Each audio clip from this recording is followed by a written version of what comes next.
bulletin d'alerte, l'effondrement financier de la France vient de commencer.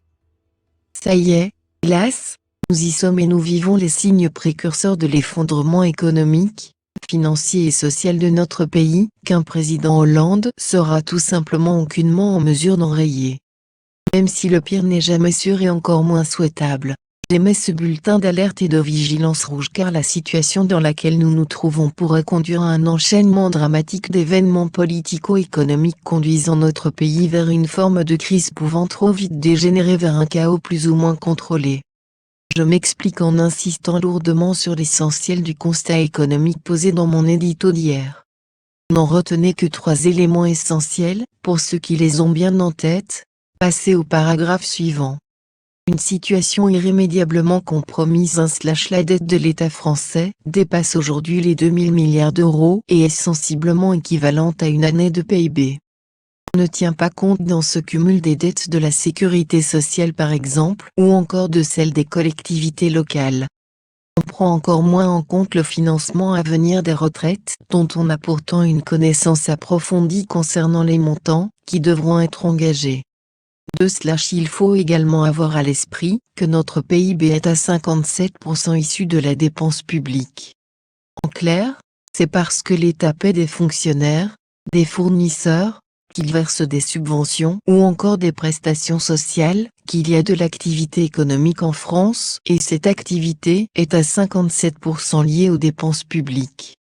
Il faut donc bien comprendre que la seule création de richesse privée ne représente elle que 43% de notre PIB. Il est évident que les 43% de la création de richesse ne peuvent pas financer les 57% de dépenses publiques quand bien même la création de richesse privée, les 43%, serait taxée à 100%. Le déficit est donc incontournable.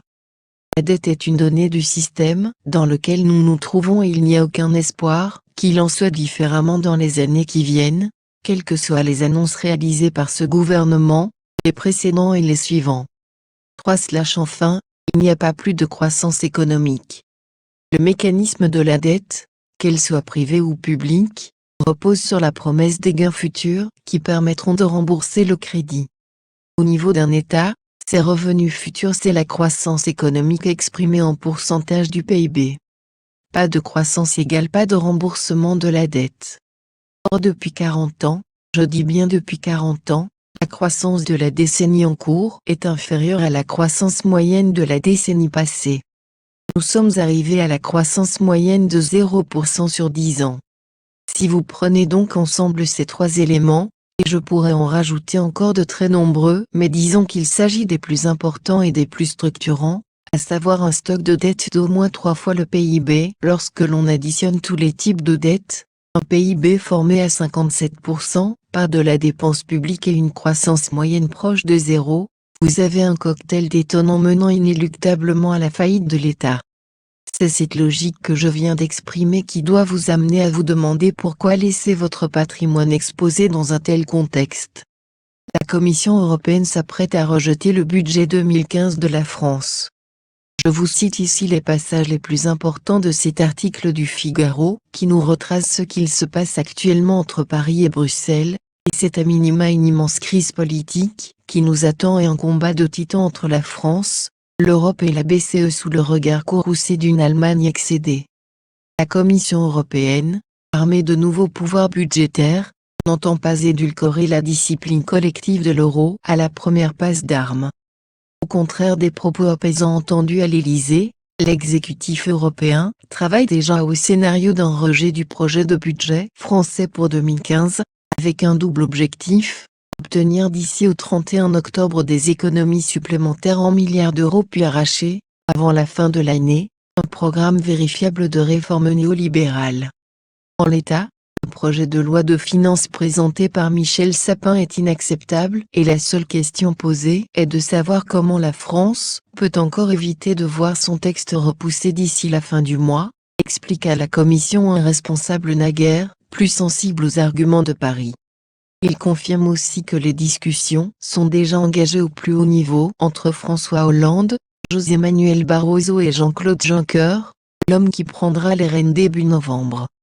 Le décalage entre Paris, qui ne voit pas matière à s'inquiéter, Et la Commission, qui fait plancher ses experts et ses juristes dans l'espoir de limiter la casse, confirme en tout cas un soupçon répandu à Bruxelles, la France reste dans le déni.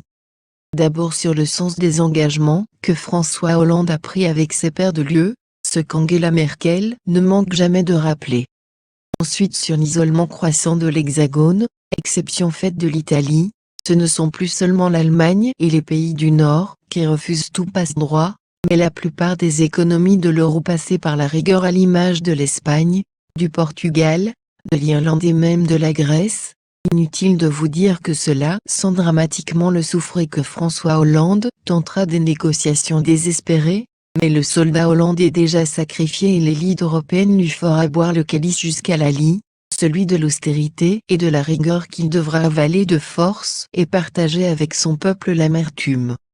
Une BCE pour le moment paralysée. Les Allemands n'ont jamais permis à la BCE d'imprimer beaucoup de billets. Jamais. Ils ne l'ont pas permis pour la Grèce, pour l'Espagne, et pour l'Italie. Cela fait 7 ans que nos amis allemands exigent des pays européens en difficulté des réformes massives menant ces pays vers une récession et une déflation d'ampleur historique, pour préserver la valeur de la monnaie unique l'euro. Il ne faut pas imaginer que l'Allemagne ira sacrifier les aspects monétaires pour faire plaisir à Valls ou pour être gentil avec Hollande. D'ailleurs, Merkel l'a fort bien et très clairement expliqué à Valls lors de son dernier déplacement en disant, en substance, que l'inflation pour un pays ayant beaucoup de retraités, comme l'Allemagne ce n'était pas possible et que l'industrie allemande avait basé son succès sur la maîtrise des coûts de production et de l'inflation.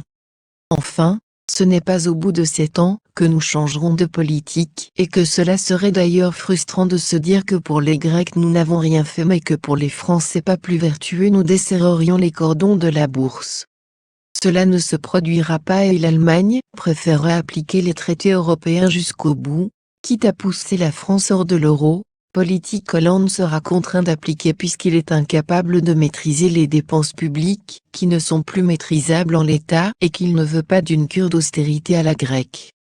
Des agences de notation sur le point de dégainer dans ce contexte, il est évident que les agences de notation feront preuve de nettement moins de bienveillance à notre égard et ce sera dramatique évidemment, puisqu'en cas de nouvelle dégradation, avec une BCE paralysée par l'intransigeance allemande et un budget français rejeté, nous nous dirigeons tout droit vers une nouvelle phase de tension extrême en Europe et notre pays en paiera le prix fort au sens propre du terme, puisque notre dette sera attaquée et nos taux d'emprunt vont s'envoler nous précipitant encore plus vite vers la banqueroute.